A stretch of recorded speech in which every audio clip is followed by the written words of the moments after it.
오늘은 권위와 순종이라는 제목으로 하나님의 말씀 증거하도록 하겠습니다. 본문의 다윗이 사울 왕에게 쫓기고 있었습니다. 그래서 엔게디 광야에 숨었습니다. 이 엔게디 광야 동굴은요, 이 동굴들이 많이 있는 석회암 그 지역이라고 합니다. 그래서 굴 깊이가 100m 이상 되는 곳도 여러 곳이 있다고 합니다. 그러니까 충분히 숨을 수 있었겠죠.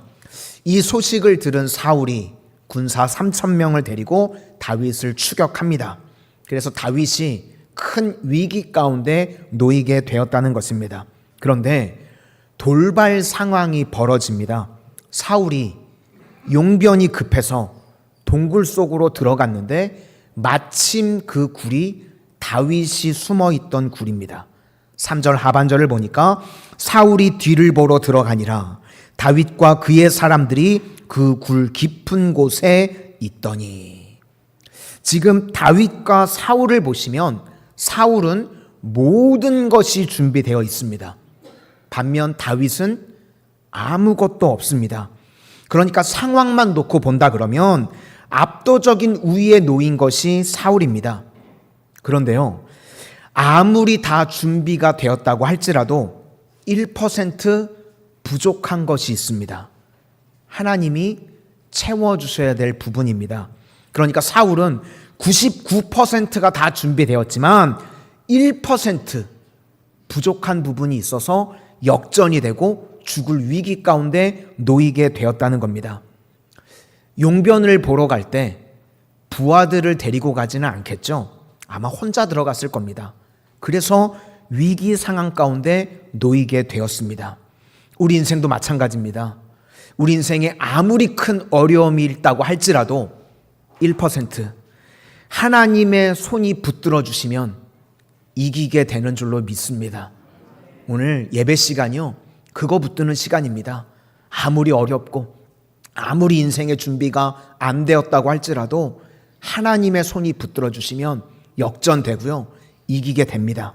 반면에 99% 다 준비가 되고 이건 뭐 싸우나 마나 이긴 싸움이야 라고 그래도 1%가 부족하면요, 오히려 패배하게 되고 죽을 수도 있다는 겁니다. 오늘 예배 자리에 나오신 우리 모든 성도님들, 하나님의 권능의 손이 붙들어 주시는 축복의 인생들이 다 되시기를 소망합니다. 이제 다윗이 이 상황 가운데 놓였을 때 우리에게요, 해석이 중요하다는 겁니다. 다윗의 부하들은 그 상황을 보고 뭐라 그러는가 하면 죽일 수 있는 기회입니다, 이렇게 이야기합니다. 지금 뭐 사울은 무방비니까 얼마든지 죽일 수 있는 기회입니다. 그런데 다윗은요, 그렇게 하지 않았죠. 옷자락만 살짝 베고 사울을 해하지 않습니다. 이유가 무엇인가? 그는요, 상황에 따라 행동한 것이 아니라 말씀이 기억나서 말씀 따라 움직입니다. 그래서 6절을 보니까 여호와의 기름 부음을 받은 내 주를 치는 것은 여호와께서 금하시는 것이니, 이 말씀이 생각나서 믿음으로 행동을 합니다. 그러니까 이것은 기회가 아니라 일종의 나를 시험하는 시험이다, 이렇게 다윗이 생각을 했다는 겁니다. 우리가 인생을 살아가면서요, 옳고 그름, 그게 우리 인생의 다가 아닙니다. 옳고 그름이라고 하는 건 선악과죠. 선이냐 악이냐. 그런데 우린 더 중요한 것이 있습니다. 권위와 순종의 문제라는 겁니다. 오늘 주제가 권위와 순종, 이것만큼 중요한 것이 없다, 이것이 믿음의 출발이다. 오늘 이걸 우리에게 말씀하고 있습니다. 우리가 외적으로 기회가 왔다고 그래서요, 자기 멋대로 행동하면 눈에 보이는 결과는 얻을 수 있습니다. 그런데 전체적인 과정에서는 다 잃어버리는 것이 될 수 있다는 겁니다. 우리 인생이 그렇습니다. 내가 많은 순간에요, 기회라고 생각했던 것들이 사실은 함정일 수 있습니다. 그런데 본인은 기회라고 생각을 하는 겁니다. 그래서 그때마다 우리 성도님들은 뭘 따라가셔야 되는가? 상황 따라가고 환경 따라가면 안 되고 말씀 따라가셔야 됩니다. 말씀이 인도하시는 대로 우리 따라가야 된다는 겁니다. 우리가 옳고 그름으로 판단한다고 그러면요, 그건 일종의 내 기준일 수 있죠. 또 내 기준이 아니라 그게 정말 객관적인 기준이라고 할지라도요, 그것이 항상 좋은 결과를 내는 건 아닐 수도 있다는 겁니다. 예를 들어서 조선시대에 한 나쁜 사또가 있었습니다. 변사또. 우리 성도님들 성씨 중에 혹시 변씨 계신가요? 네. 하여튼 변사또 한 사람 때문에 변씨가 다 욕을 먹죠. 변사또. 그래서 백성들이 참다 못해가지고 반군을 조직해서 나쁜 사또를 쫓아냅니다. 그리고 그 마을에 제일 훌륭한 학자 같은 사람을 이제 사또로 자리에 앉혔습니다. 그럼 이건 옳고 그름으로 볼 때 그른 것은 물러가고 옳은 것을 세우게 된 겁니다. 그러면 그것으로 끝입니까? 사실 그것보다요, 더 근본적인 문제가 있습니다. 그 사또를 세운 게 누구죠? 왕이 세운 겁니다. 그러니까 왕의 권위를 그 마을 사람들이 무시해버린 거죠. 만약에 그런 식으로 일처리를 했다 그러면 왕이 중앙군을 보내서 이거 반란이다, 반역이다, 그래서 아마 그 마을을 끝장내버릴 겁니다. 우리가 많은 순간에요, 작은 부분에 들어가서 옳고 그름, 그것만 따집니다. 사실 그걸 따지는 것도요, 쉬운 게 아니죠. 내 기준으로 따지는 겁니다. 그런데 백보양보해서 100% 옳다고 해도 권위와 순종을 벗어난 옳고 그름, 이건 반역이 될 수 있다는 겁니다. 우리의 신앙이 무엇인가 하면 하나님을 먼저 생각하는 겁니다. 10계명의 1계명 다 아시죠? 나 외에는 다른 신을 두지 말라. 이걸 다르게 번역할 수가 있는데, 내 앞에 항상 하나님만 두라. 그러니까 내 인생에 내 앞에 항상 말씀을 두라는 겁니다. 우리는 옳고 그름보다 앞서는 것이 무엇인가? 하나님의 말씀인 줄로 믿습니다. 왜 그런가 하면 옳고 그름, 이거 내가 판단하는 겁니다. 그게 100% 정답이 아니고요. 그리고 일단은 말씀 앞에 권위와 순종으로 나가는 것, 그게 성도의 1순위가 되어야 된다는 겁니다. 이 시대가요, 악한 시대입니다. 마귀는 어떻게 해서든지 주의 자녀들을요, 넘어뜨리려고 합니다. 그래서 권위와 순종 이야기를 하면 우리가 딱 대번 무슨 생각이 드는가 하면 고리타분하다, 뭐 이런 느낌을 받습니다. 그래서 지금 눈 감으시면 안 돼요. 제가 오해합니다.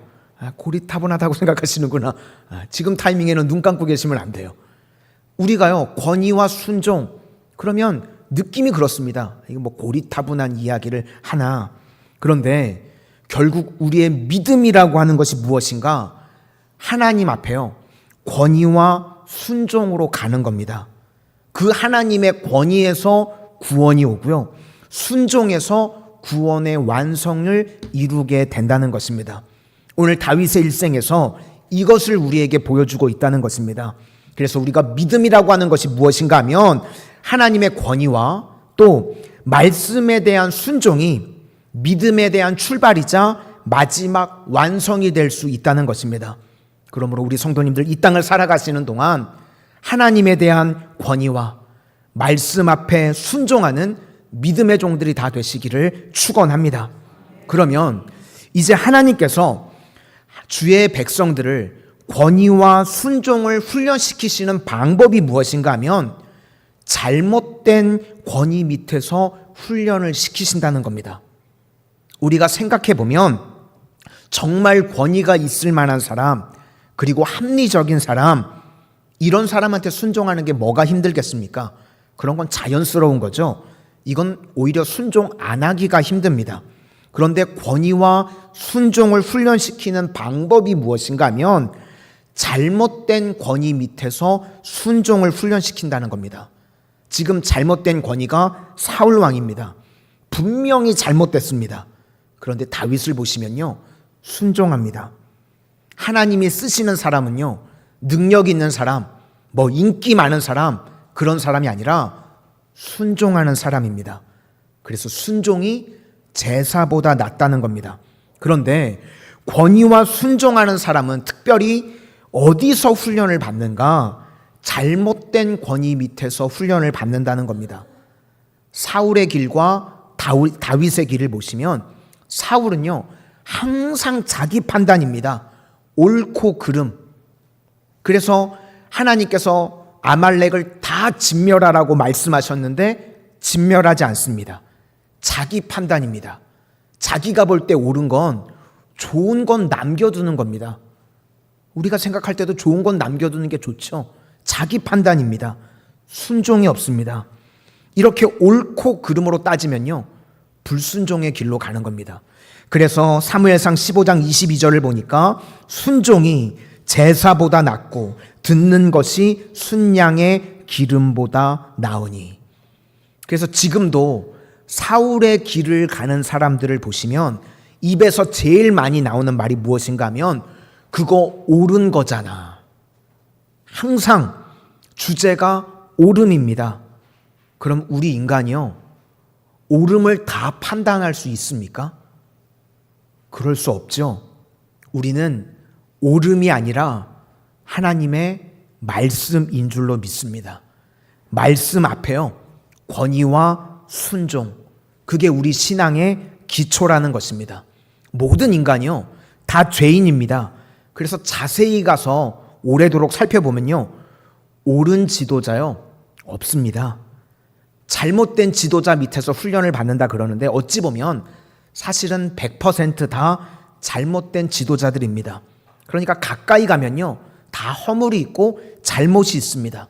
그런데 하나님께서 거기서 훈련받게 하신다는 겁니다. 여호수아가 모세 밑에서 훈련을 받았죠. 그런데 모세도 성경을 보니까요, 완벽하지 않습니다. 성질도 더럽고요, 우유부단하고. 그런데 거기서 여호수아가 반역했다는 이야기가 없습니다. 장점을 닮아가면서 훈련을 받는 겁니다. 또 엘리야 밑에서 엘리사가 훈련을 받는데 엘리야가 완벽했나요?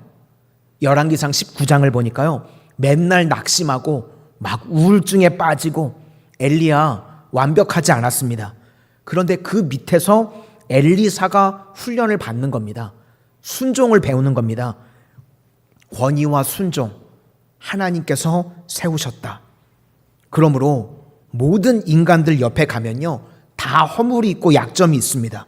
그래서 우리가 그 약점들을 볼 때 그걸 반역의 기회가 아니라 사실은 시험이라는 겁니다. 여기에 하나님께서 저 사람을 세우셨다라고 하는 권위와 순종, 그 훈련을 내가 받기를 원하신다는 겁니다. 성경 도처에 나옵니다. 노아를 보시면 이제 홍수가 다 끝나고 아마 기뻤는지 포도주를 막 마시면서 추태를 부립니다. 술을 마시고 부리는 주사 중에 옷 벗는 주사가 있는 것 같아요. 술 드셔보셨나요? 지금 손 드시지는 마세요. 술을 먹고 옷을 벗는 막 이렇게 주사가 있었던 것 같습니다. 그래가지고 노아가 술에 취해가지고요, 막 하체를 드러내고 그랬습니다.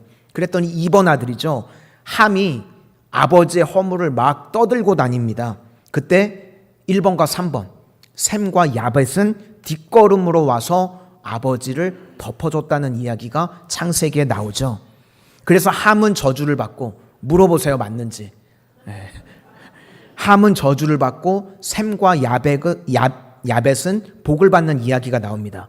이 차이가 무엇인가? 아버지 권위, 이거 올바른 권위였습니까? 사실 잘못된 권위입니다. 그런데 잘못된 권위 밑에서 순종을 배우는 겁니다. 셈과 야벳이 축복을 받았던 이유는요, 거기서 순종의 훈련을 받았다는 겁니다. 우리 인생이 그렇습니다. 우리가 옳고 그름으로만 들고 나가면요, 마지막에 반역자 됩니다. 옳고 그름으로만 가득 찬 인생 되면요, 그 사람은 바리새인 되고요, 결국은 불신자, 하나님 떠나는 사람이 될 수밖에 없다는 겁니다. 우리의 신앙의 본질은요, 옳고 그름이 아니라 하나님의 권위와 순종으로부터 시작한다는 것입니다. 옳고 그름으로 가면 어떤 시대가 되는가? 사사기 됩니다. 내가 판단하는 거죠. 다 내 소견에 옳은 대로. 그러면 넘어지는 인생이 될 수밖에 없다는 겁니다. 민수기 12장에도 보시면 모세가 구스 여인과 결혼을 합니다. 이게 뭐 잘한 건지 못한 건지 저는 잘 모르겠습니다. 이방 여인하고 결혼해서 그런 건지 흑인하고 결혼을 해서 그런 건지 잘 모르겠는데, 하여튼 구스 여인과 결혼을 했더니 누나 미리암이요 막 대적을 하고 욕을 합니다. 너만 리더냐? 그랬더니 결국은 미리암의 나병이 걸리고 하나님이 미리암을 징계를 하십니다. 무슨 이야기인가? 권위와 순종을 배워야 된다는 겁니다. 그게 미리암 사건입니다. 또 민수기 16장으로 넘어가면 고라 자손의 반역 사건이 나오는데 특징이 무엇인가 하면 같은 레위인입니다. 그런데 왜 우리는 회막에서 봉사하고 너는 제사장 하느냐? 그러니까 아론과 모세에게 대해서 도전을 합니다. 너나 나냐? 우리가 다를 게 뭐가 있냐? 맞습니다. 합리적으로는 맞는 이야기입니다. 같은 레위인이고요. 다를 게 없습니다. 그런데 차이점이 무엇인가 하면 하나님의 권위에 대한 도전이고 하나님이 세우신 것에 대한 불순종입니다. 결국 민수기에서 우리에게 계속해서 말씀하시는 메시지가 무엇인가 하면 권위와 순종의 이야기입니다. 하나님에 대한 권위, 그 다음에 순종을 하느냐 안 하느냐. 아무리 훌륭한 자질을 가지고 있고 아무리 포지션이 좋다고 할지라도요, 나중에 반역자 된다는 겁니다. 그래서 우리가 반드시요 권위와 순종이 필요하다는 것입니다. 마귀가 우리를 이렇게 넘어뜨리는데 그 다음 단계로 가면 권위와 순종, 이걸 깨기 위해서 처음에는 선악과 정도로만 나갑니다. 옳고 그름, 옳으냐 그르냐. 근데 이건 대중성이 있죠. 그렇게 끌고 가다가 이게 웬만큼 통하면 다음은 뭐라고 이야기를 하는가 하면 취향으로 갑니다. 옳고 그름 따지다가 이건 도덕이라고 하는 장애도 있으니까 이것도 깨버리고요. 이제는 개인의 취향이 중요해. 개인의 선택이야. 이렇게 몰고 갑니다. 요즘 동성애 다 이런 접근을 하는 거죠. 죄라고 이야기하지 않습니다. 개인의 취향이야. 이게 마귀가 우리를 유혹하는 다음 단계라는 겁니다. 역사상 계속 나왔습니다. 하나님에 대한 권위와 순종을 1차적으로는 옳고 그름이라고 하는 것으로 깨고요. 2차로는 개인의 취향. 이렇게 무너뜨린다는 겁니다. 사사기랑 똑같죠. 내 소견에 옳은 대로.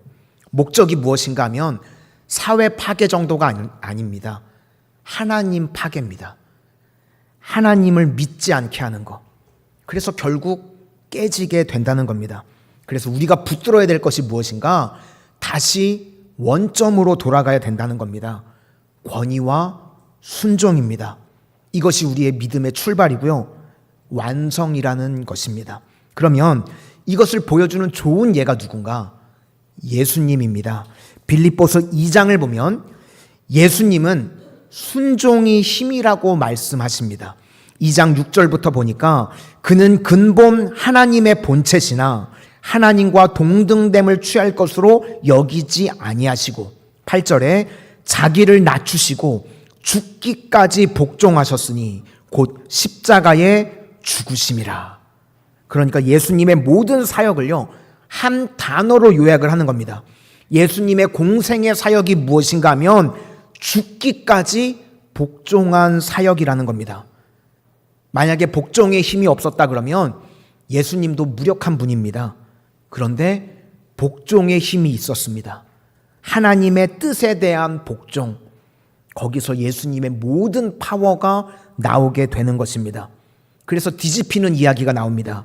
그를 지극히 높여 모든 이름 위에 뛰어난 이름을 주사 모든 무릎을 예수의 이름에 꿇게 하시고 아버지께 영광을 돌리게 하셨느니라.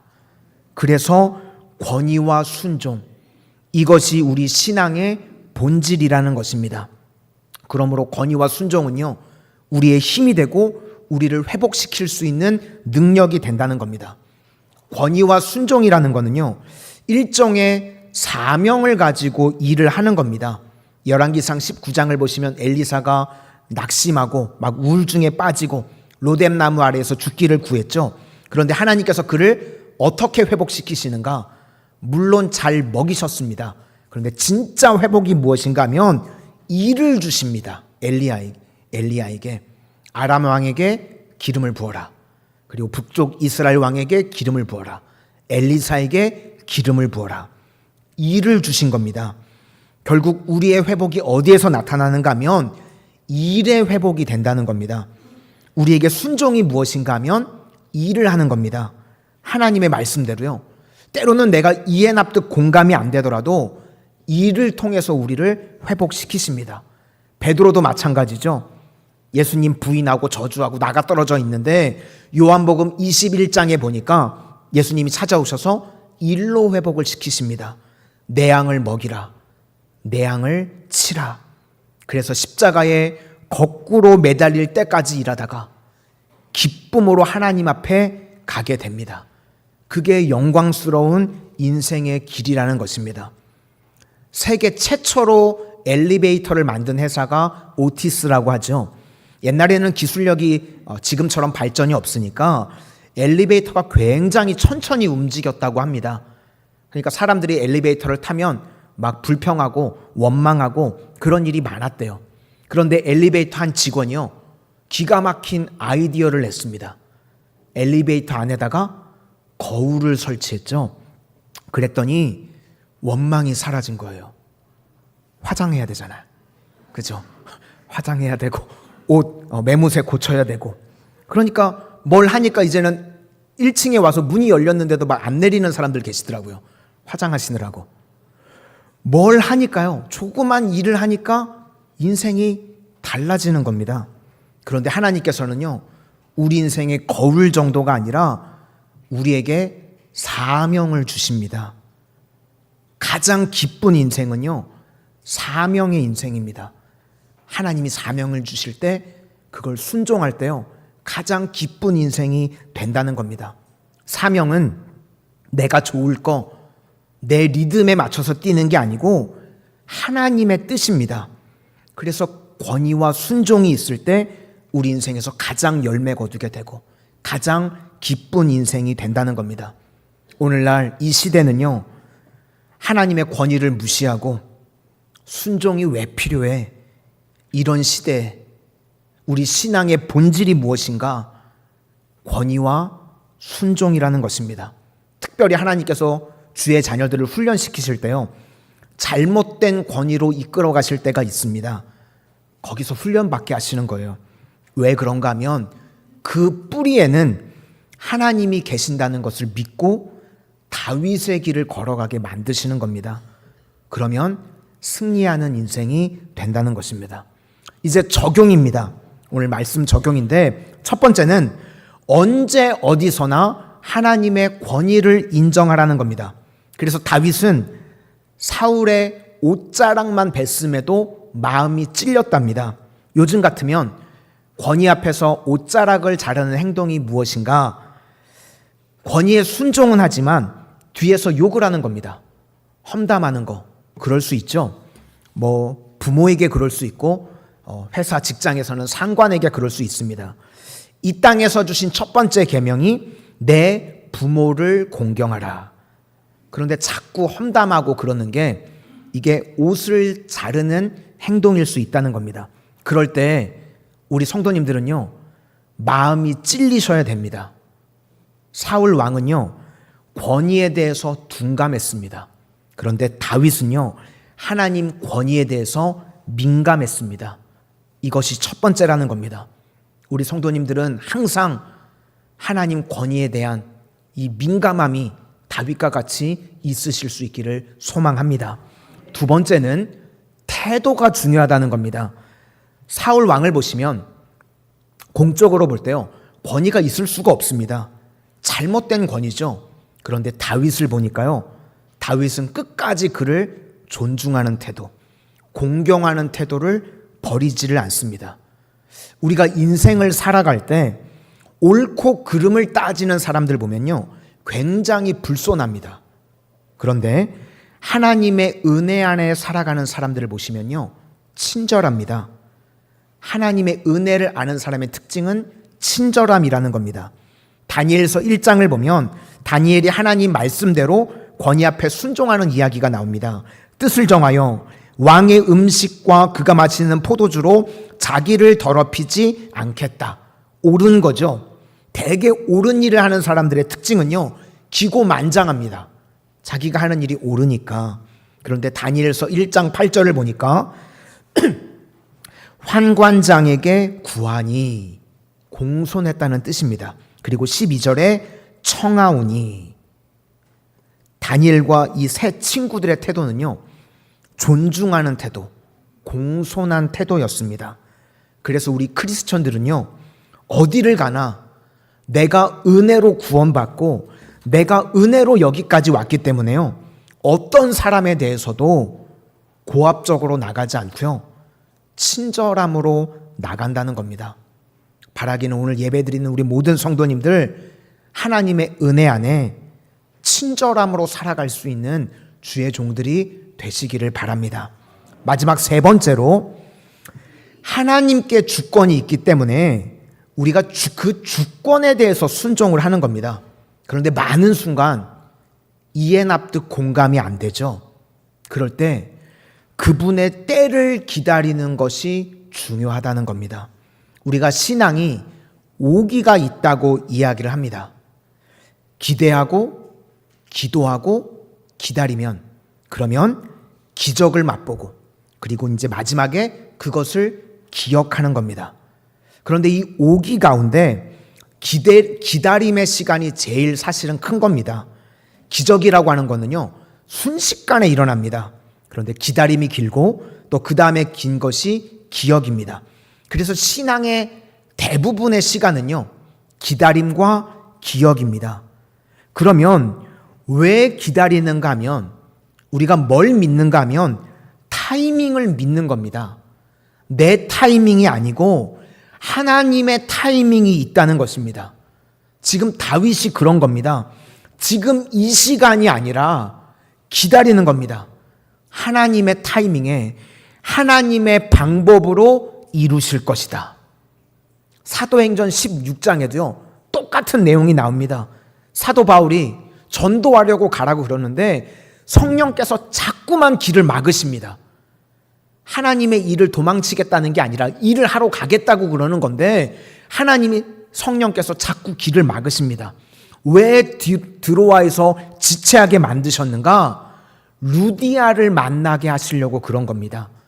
루디아는 두아디라에서 자주옷 장사를 하는 사람인데 10개월은 거기에 있고요, 2개월만 자기 고향인 빌립보로 오는 겁니다.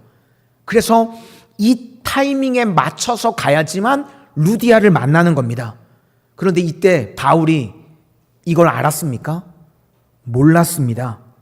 그래서 지체하는 이유를 몰랐지만 나중에 깨닫게 되는 겁니다.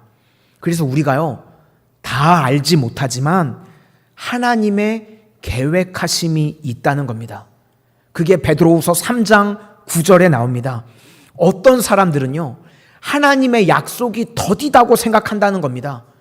하나님은 충청도 분이신가? 왜 이렇게 더뎌? 하여튼 하나님 생각하면 느려 터졌어요.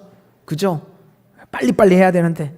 그런데 뭐라고 나오는가 하면, 하나님은 오래 참으사 아무도 멸망하지 않고 다 회개하기에 이르기를 원하시느니라. 더딘 게 아니라 하나님께서요, 회개할 기회를 주시면서 기다리고 계신다는 겁니다. 그러니까 우리가 많은 순간 이해 납득 공감을 못하지만 기다림에는요, 모든 것이 다 유익이 있다는 겁니다. 그래서 우리가 하나님의 권위에 대한 순종이 필요하다는 겁니다. 내가 옳지 않습니다. 하나님이 옳습니다. 믿으시기를 바랍니다. 그래서 하나님의 권위에 순종함으로 우리가 기다릴 때 하나님의 타이밍에 가장 좋은 것으로 채워 주신다는 것입니다. 오늘 말씀 기억하실 수 있기를 소망합니다. 마귀는 어떻게 해서든지 우리를 넘어뜨리려고 하는데, 먼저 첫 번째로는 옳고 그름으로만 가게 만들어서 우리를 무너뜨리고, 그 다음은 개인의 취향, 이걸로 우리를 무너뜨리고, 결국 그러면요, 심판받는 인생이 되는 겁니다. 우리는 어디로 돌아가야 되는가? 권위와 순종, 하나님에 대한 권위, 그리고 말씀 앞에 순종함을 통해서 다 회복의 능력을 체험하는 주의 신실한 종들이 되시기를 주님의 이름으로 축원합니다.